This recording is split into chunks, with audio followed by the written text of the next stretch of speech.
Okay, just gonna go through and quickly explain this world record by me of Patrick Star game, just so that anybody who wants to try it can get it working.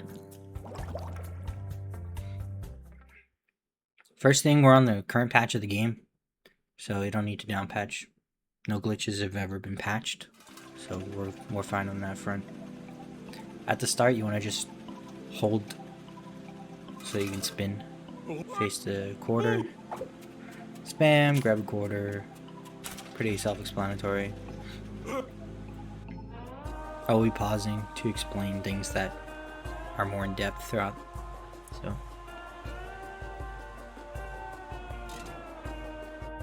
watch a cutscene. We actually can't spam through this, even though it looks like you can. Hey, who turned out the lights?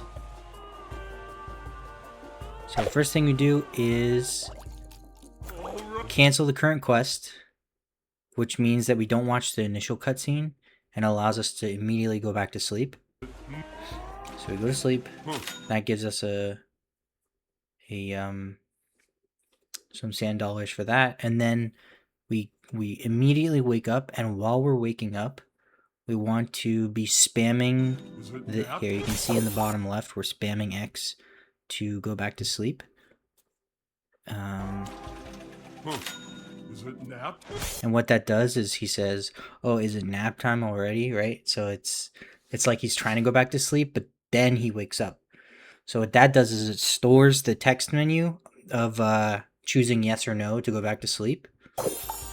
And we immediately just go to Gary, collect this mayo on the way, we roll, grab basketball. Actually, here we do something where you can jump and ragdoll at the exact same time, and you jump higher if you do that. So we want to complete 2 feats there where we score a basket and we dunk Patrick in the basket. So you want to make sure that you get 2 feats there. Roll over here, grab the water. We spray this guy on the bottom right to get a feat, and then we spray over here.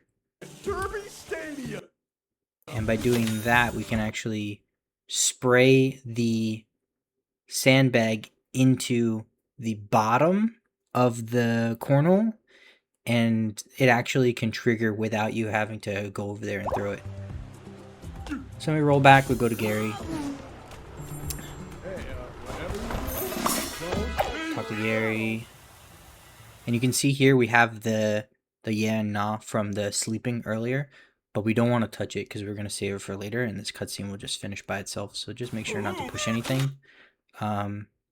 Actually, you do want to move it down to nah so that it's saved for later, but you don't have to actually click it, just wait for it.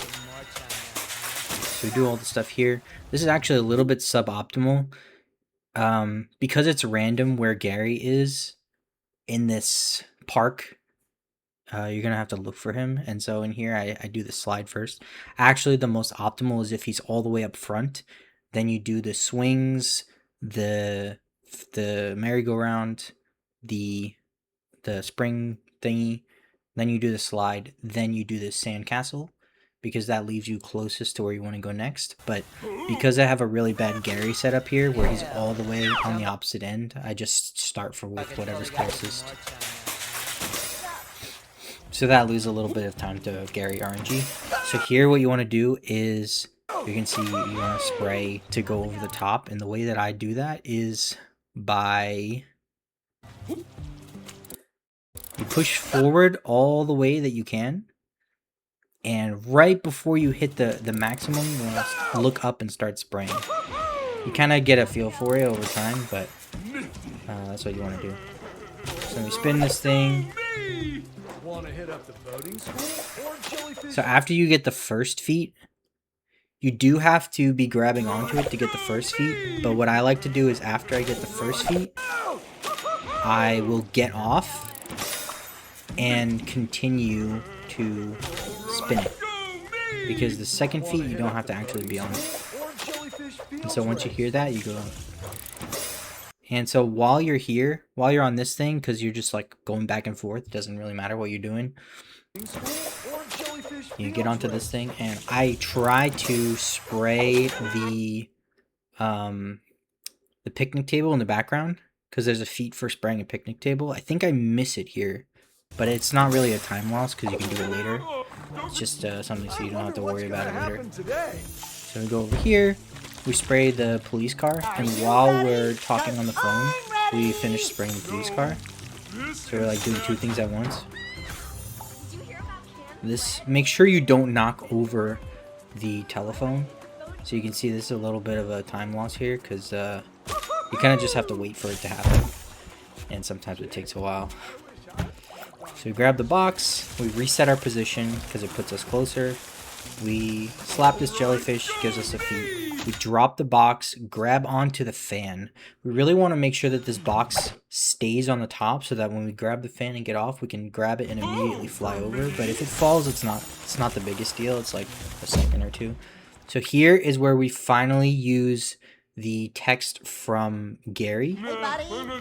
And so when we talk to him, we can see that if we go frame by frame, we can see that right when we talk to him, you can see the yeah and nah pop up before we go into the talking to SpongeBob cutscene. So we immediately mash A to hit nah. You can see we press A to hit nah before the cutscene starts, and what that does is it backs out of the talking to SpongeBob cutscene, and then we get text storage again from the actual SpongeBob task. So now we are at the SpongeBob task. I go for a minor optimization here and I miss it, but if you jump to the back of this explosive and then spray it, it can launch you in the opposite direction. I miss it here, and so I just have to go there manually, which is a minor time loss. We're gonna roll all the way over here. Grab this pink jellyfish, and this part is actually really difficult. So what you want to do is go into Glove World and aim, as you're going into Glove World, aim the camera all the way so that it looks at the Derby Stadium. Yeah, so we can see if I go frame by frame, we want to look at Derby Stadium while we're going into Glove World, and what that will do is, if I play, it starts the Glove World cutscene. I know it zooms in on SpongeBob. The reason it zooms in on SpongeBob is because we have text storage with the SpongeBob that we talked to back in downtown. So it picks the closest SpongeBob and says, oh, we're talking to SpongeBob now. But what this really is this is the Glove World entry cutscene. So now we've triggered the Glove World entry cutscene. When we come back later, we don't have to watch it. So it saves a few seconds, like 6 seconds of the Glove World cutscene. And then we overlap. As we were talking, right there, you see that black fade out. That's us triggering the airfield cutscene. So now we're in the airfield cutscene.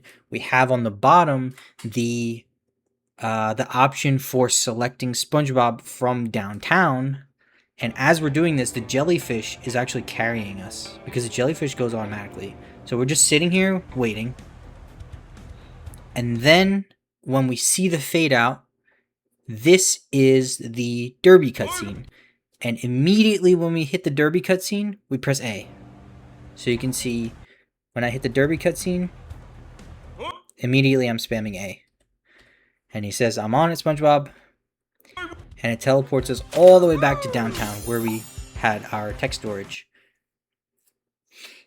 And because we're on the jellyfish, we now completely skip the intro cutscene of the SpongeBob Downtown Coconut Chaos. So what that does is it allows us to look down and spray this bomb pie while that cutscene is playing. So we don't have to worry about it later. And now we just wait for the cutscene to end. And it fades into the actual Coconut Chaos. And it puts the coconut thing on our back, but we still have our water sprayer. So we're going to just immediately drop the coconuts, switch to water. And from here, this is the route that I like to spray. but you can really do any spraying route that you find is fast for you. So once we spray all that we can here, I like to jump over to this building, because then we're not reliant on the cycle. So we spray this. A lot of this is just however you want to do them in that order. So you spam, we're done. We get the box that we dropped way earlier. So if I go back to here when we talked to SpongeBob, see this, we left our box there. So that box will be there when we come back and finish all this. So we finish, we drop down, we get the box that we had earlier. And we fly over to the next Coconut Chaos. We do the exact same thing. First thing we do actually is push the box off the front end. Because if we leave the box on this platform, it will disappear. We need the box to actually be forwards from the platform. So we push the box off, we talk to SpongeBob.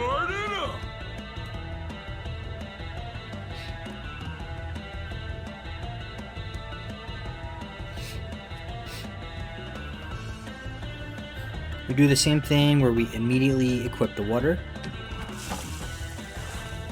This is actually a pretty tight order, so we need to get basically every single box. So first thing we do is we spray the ones closest to us, right here on the left. And instead of using the platform, which is pretty slow, we actually just jump over and it spawns us here in the next platform. And from here we can spray basically the entire rest of everything. One thing to note is make sure that when you're spraying these platforms in the back, that you spray one side. So you spray these two on the right side so that the whole thing falls.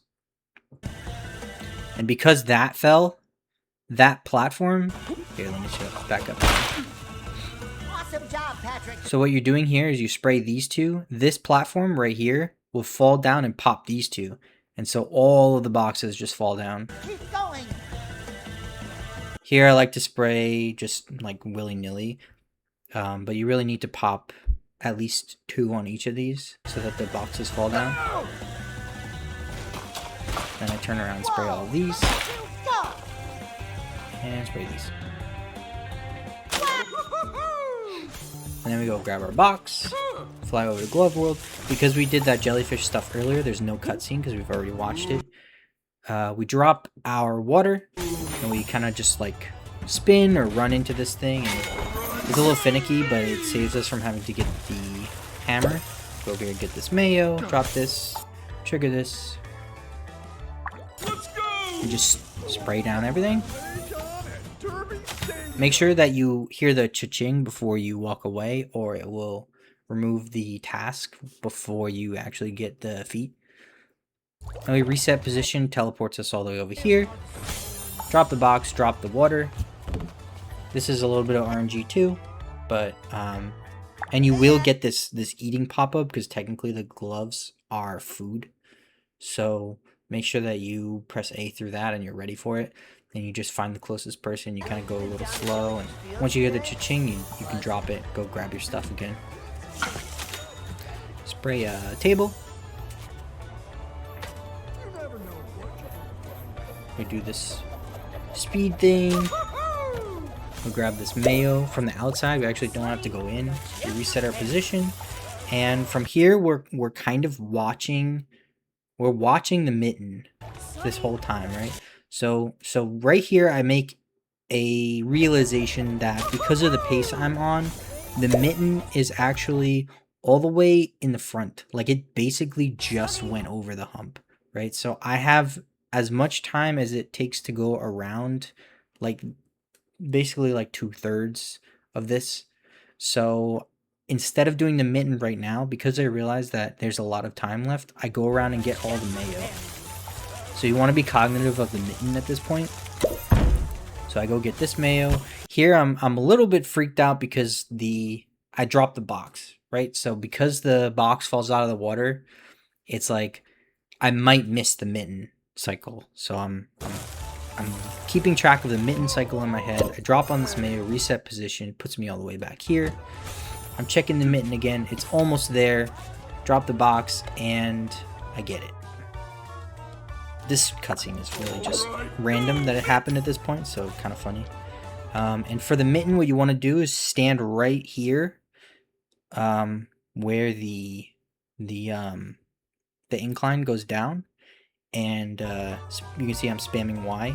So stand on the incline and spam Y, because the way that it triggers is you don't actually have to ride the mitten down the incline.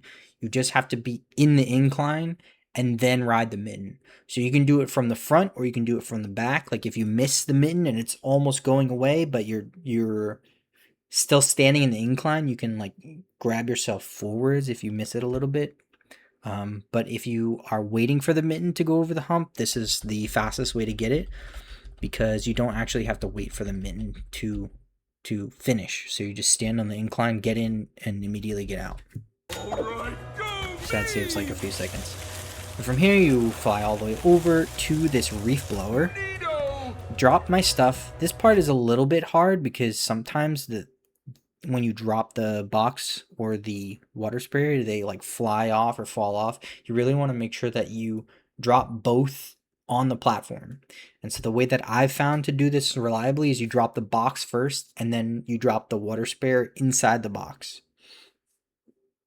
And then immediately after, you grab the reef blower. Oh, and while you're dropping stuff, make sure not to touch the reef blower or else it will fall. So you can see what I do here is if I go back, see I kind of drop on the left side so I don't touch the reef blower at all. Grab the reef blower, suck up everything in it, and we fly over to this mayo. We actually don't have to get off this platform at all to grab the mayo.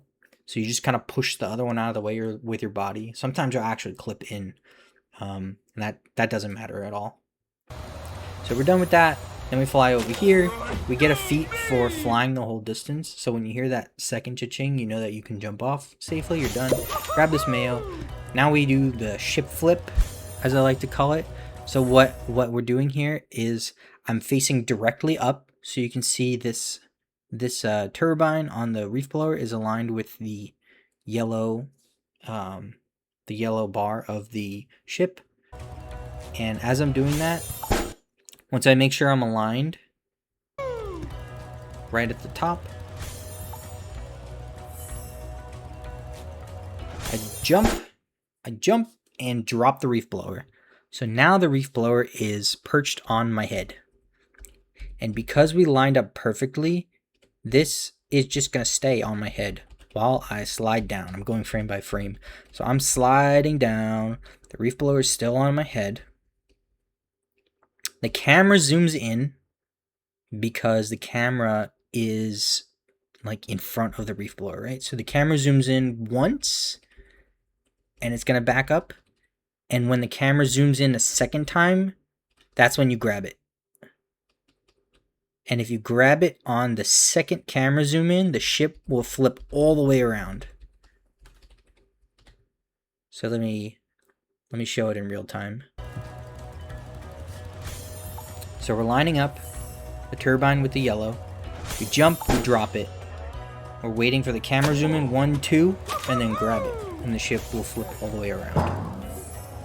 Now we jump up onto this platform, which will get us out of Glove World. We drop onto this mayo. We actually don't even care about getting eaten by the clam, because after we get the mayo, we reset our position and it puts us all the way up here. It really doesn't matter at all that we get eaten. Now we have the reef blower, so we can get the jelly off of this plane super fast. And once we get all the jelly off, we grab our water sprayer and box out of the reef blower and just keep going. So we fly around and grab all the mayo. We hit this antenna for another feat. We come back over here. We grab this megaphone and burp into it for another feat. And then we go back to Sandy here. We're going to do the first task first. So we jump in. And for this one, we're going to keep the umbrella.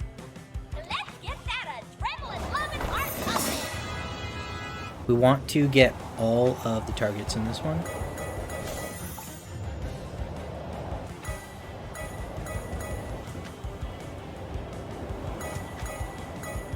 And go straight to the bullseye. Right, go me! So that gives us 1500, which is gold. So that gives us all of the points for that. Now we're doing number 3. Number 3 gives us a glider. And the way we use the glider is actually not by gliding the whole time, but whenever you need to go down, instead of gliding downwards, you let go. And what that does is, because the glider has a set speed, if you're gliding downwards, you're actually going at the glider speed, but downwards. But if you let go of the glider, you're going at falling speed. And falling speed is actually faster than the glider speed. So whenever you're going horizontal, you want to be using the glider speed, but whenever you're going downwards, you want to just be using falling speed. And you can actually see if I did it earlier. I don't remember if I did, but let's see.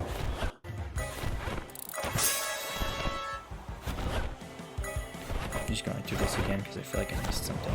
Yeah, so we take a little bit of a shortcut here where we miss these mines.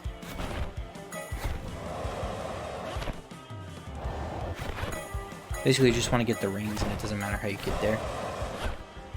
Right, so we go here. We get these rings. We do want to get the green target on this one, because there's another feat for getting the green. So we get 3,000, we get full points, we get the green target, and we're out. We don't do task 2. We only do 1 and 3. So actually, this tent is pretty easy to fly out of. Just get the mayo and then aim straight up, and you can basically clip through it every time. We get this mayo. We fly to get the next mayo. We actually get out because if we're still in it, those doors are gonna fling us. So we get out, we touch it, get the mayo, immediately reset position, teleports us forwards. Now we spray over to the derby. We do task 1 of the derby. And we're gonna do a lot of multitasking in this derby. So we do actually want to do it really fast. First thing we do, we drive into the derby. That gives us a feat. We eat the kelp dog. You want to make sure specifically you're eating the kelp dog. So you can see I grabbed the plate first, so I have to go back for the kelp dog. Don't eat the Krabby Patty, because we're going to eat a Krabby Patty later. So we actually would waste time if we do it now. From here, it's however you want to finish the derby. I like to go on the left, I spray this tower in front of me on the left, whole thing falls. Then I spray the tower in the back, you can see. Now I'm walking and spraying. I spray that blow up, spray those yellows in the back, blow that up, spray that tower, grab the hammer, hit this one, spray that, hit this, and throw the hammer at this last target. You want to make sure that you're throwing a hammer, because that is a feat in and of itself. Now so remember when I mentioned earlier at Gary that I was trying to spray a table? This is where you spray the table if you miss when you're talking to Gary. So right now I'm walking over to the box, so this doesn't actually lose me any time, but I'm spraying to get this table in the background. So once I land that, I get back in the box, and now we're getting all the mayo. So we get 1, we get 2. We fall all the way down so that we die. This gets rock bottom feet. We get this mayo. We get this mayo. And then we actually drop here to do the 5 bubbles feat. So we are using the rope so that we can land on 5 bubbles without touching the ground, because grabbing onto the rope means that we're not touching the ground. And now if we are really fast, we can use our last few seconds to land on top of the stadium. which puts us closer to this last mayo that we need to get all the way up here. Once we're here, we're gonna fall onto this mayo. And then we're gonna do the ropes. So we need to grab 1, 2, 3, 4, and 5 ropes without touching the ground. And that actually lets you do all 5 and come back and grab your box immediately. Now we're gonna fly back to get this mayo. Reset position puts us closer to Squidward's house. We touch the top of Squidward's house for a feat. We get this mayo, and this is a minor optimization here. You can see I actually kind of forgot. We're going to this kelp delivery on the right, so I kind of missed it. It's a little bit of a mistake. But I drop the box, I get into the kelp delivery, and because I'm in delivery dash, I don't see the Jellyfish Fields cutscene. So I get out of the kelp machine, immediately talk to Mrs. Puff. So that whole time, we still haven't seen the Jellyfish Fields cutscene.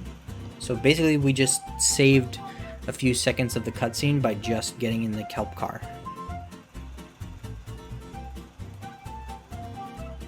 Now we're gonna just do this race. We can spray to go a little bit faster. We want to make sure that we are in front of the cars. We want to really build up a huge lead in the first lap because we're going to not be using the car in the second lap. We can take this turn really tight, basically as close to this rock as possible. And then after the first lap, we fly off to the right and grab onto this rock. And then we're going to run the rest of the race with the rock. Look both ways! You're going to actually spray the rock to fly a little bit, go a little bit faster. This is a little bit difficult, but you want to make sure that no cars pass you because you need to get first. Let the boat drive you!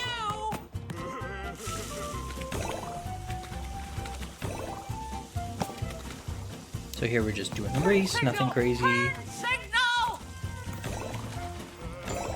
Taking our turns tight. There we go, we just got the feet for the rock. Look both ways!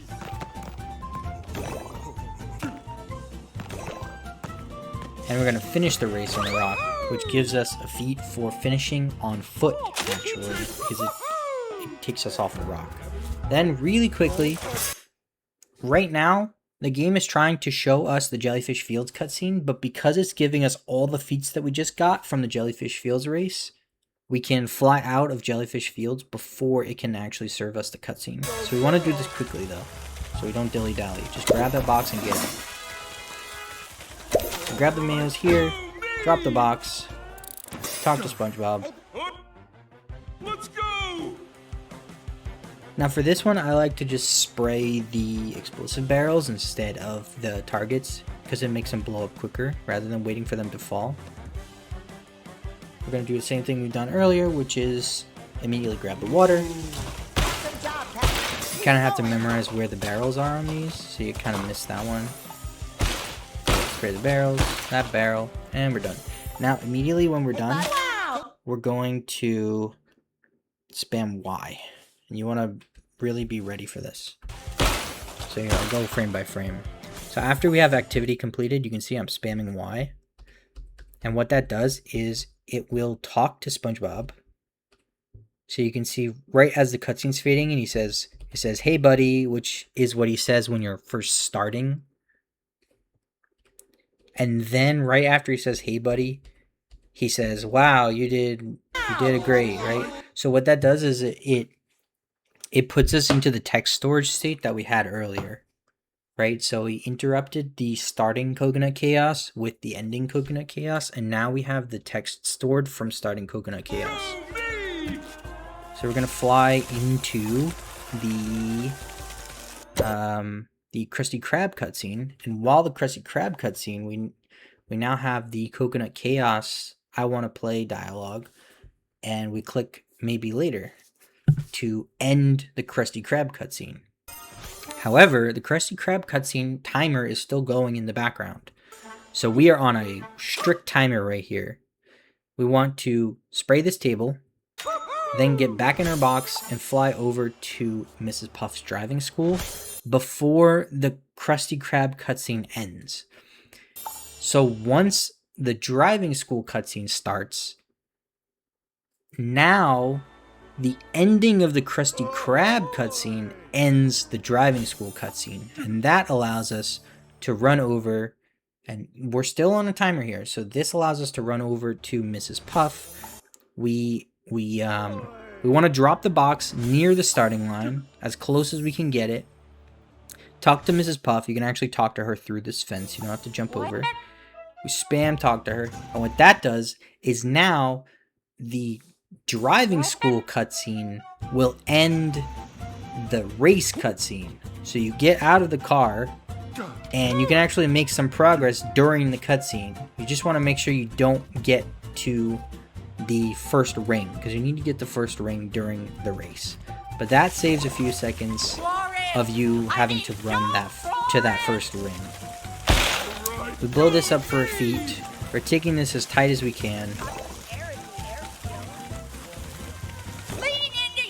At this point, it's just a normal race. We just fly to the rings.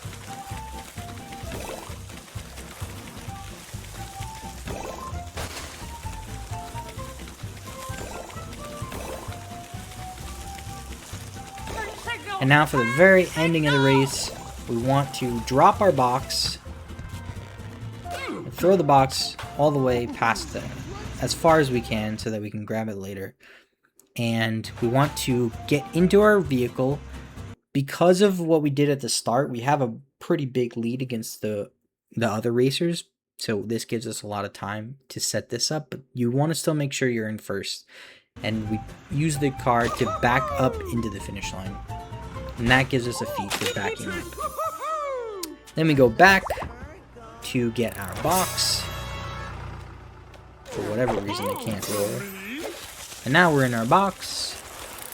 We fly over to Krusty Krab. We get all the mayos here. We get the Chum Bucket mayo. We get the top of the Krusty Krab mayo. And here we're going to set up another text storage glitch. Well, you don't want this to happen, right? So right here, I drop my box and my water sprayer, and they kind of fling each other. So you don't really want that to happen. It's not the end of the world, but if that happens in Glove World, that'll end your run. So you want to be careful when you're dropping things. So what we do is we will start. This works on Mr. Krabs or Plankton, but I like to do it with Mr. Krabs because it means we can do this, which we grab the. We serve a double patty. We do it raw. So. And because we left our sprayer in our box, we don't have to worry about anything in our hands. So we grab bottom bun, we grab 2 meats, and the top, I accidentally grabbed the ketchup, and we serve a double patty completely raw. Then, after we do that, we end it by talking to Mr. Krabs. And as we talk to Mr. Krabs, what that does is it'll also give us text storage. This one actually just happens automatically. I don't know why ending this with Mr. Krabs just gives us text storage. So what it does is that pressing Y to talk to Mr. Krabs to end the cutscene will also talk to Mr. Krabs to start again. So you can see if I go back a few frames, you can see he's actually saying... He's supposed to say, and that's shift clock out. But you can actually hear, if I play the audio, he says, Patrick, me boy. That's like the entering Krusty Krab. So now we have text storage. You can actually see right here, it says, aye, Captain, or I'll come back. So we're going to save the text storage.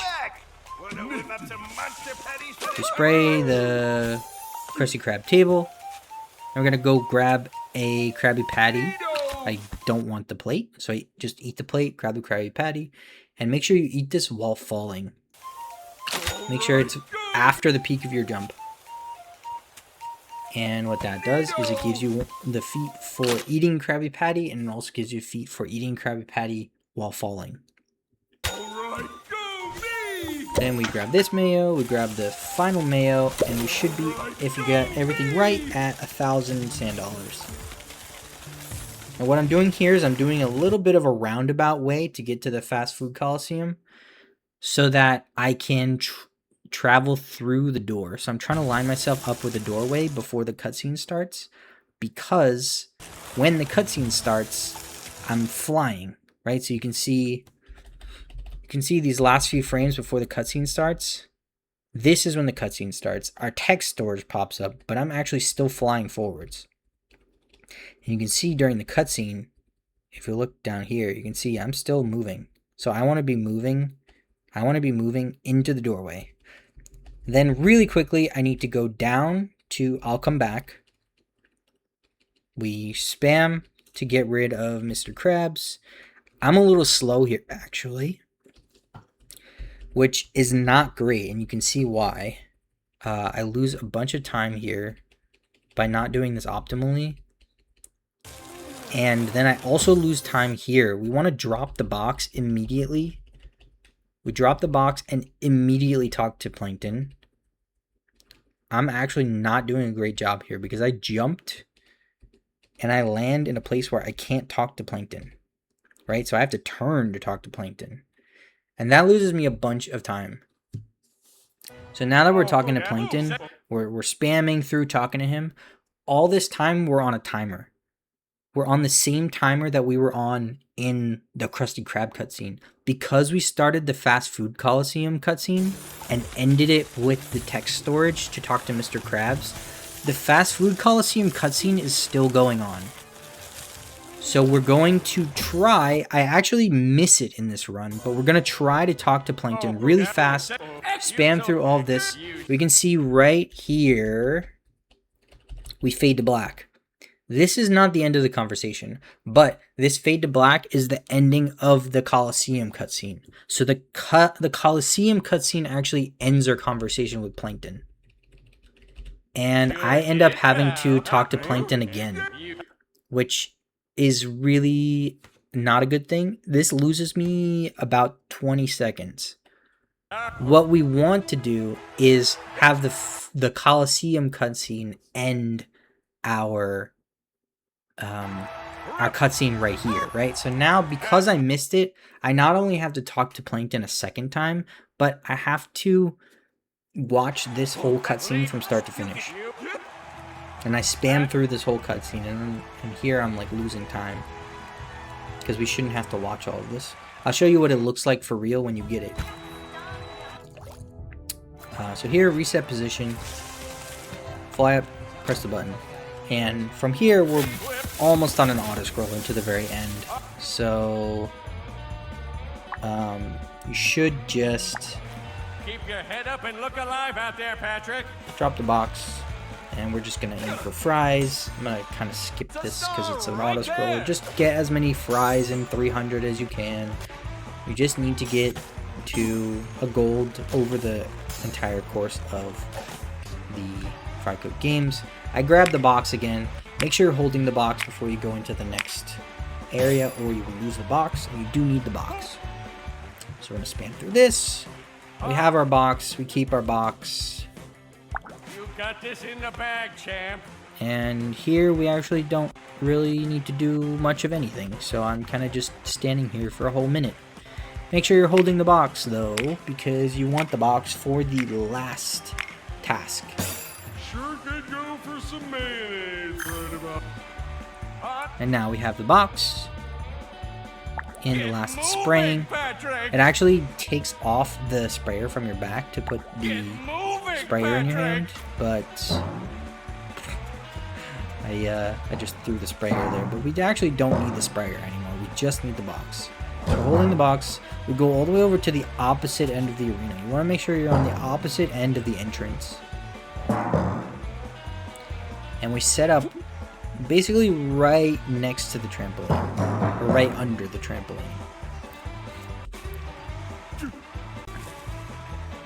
Here I'm kind of dilly-dallying. But the point here is Ouch! we want to be on the trampoline when the timer stops.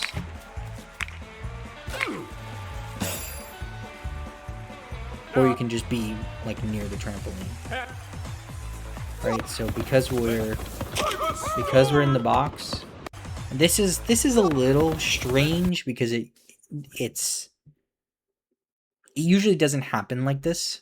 This is a little strange for this run specifically, but what you want to do is be right here. You can see if I go back a little, I'm like sliding here.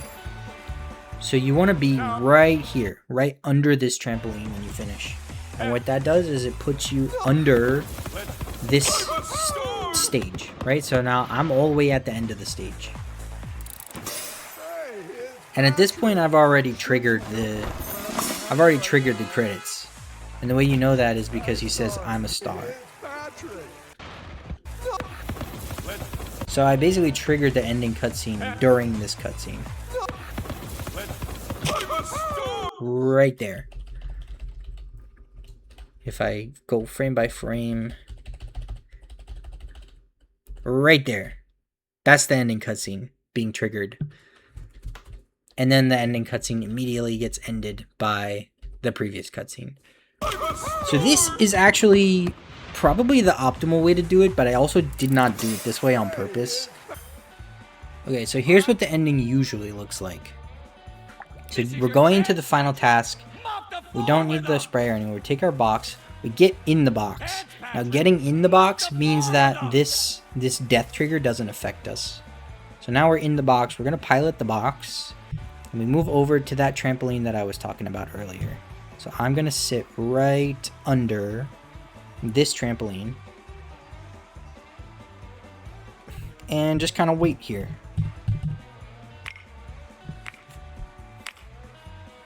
And we wait for the timer to run out, sitting right under this trampoline. And because we are sitting under the trampoline, now we are under the stage.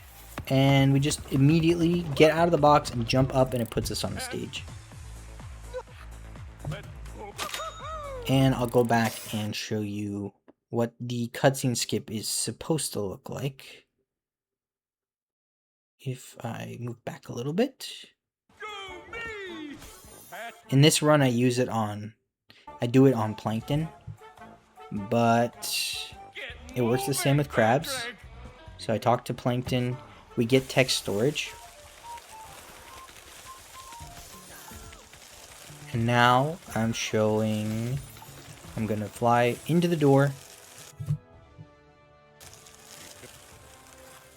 We cancel the cooking for Plankton. In this run it's Plankton, but same with Mr. Krabs.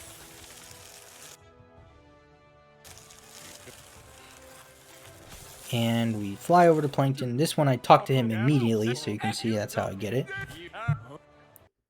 And oops. So he says, "All right, Patrick, here we go." He says, "Huh?" So now, we're supposed to go into the cutscene that we saw in the other run, but because I did this so fast, the Coliseum cutscene ends that cutscene. So you can see the fish pop up, and he starts the cutscene. He starts talking, but I'm just going, and I push the button, and we don't have to watch the cutscene. And now we get this really funny interaction where the entirety of the cutscene happens all at once. And we just spam our way into the first mission. And that saves like 12 to 15 seconds alone. So that's how you want to do that. So there is some time game here. There's definitely like 30 seconds of time loss in my record. So if you're going for a record, it's definitely doable. And a majority of it is right there. Because I lost like 15 seconds from not having that cutscene, and then plus extra from having to talk to Plankton a second time. So that's the run. It's pretty fun. That's how you do it. And yeah, good luck.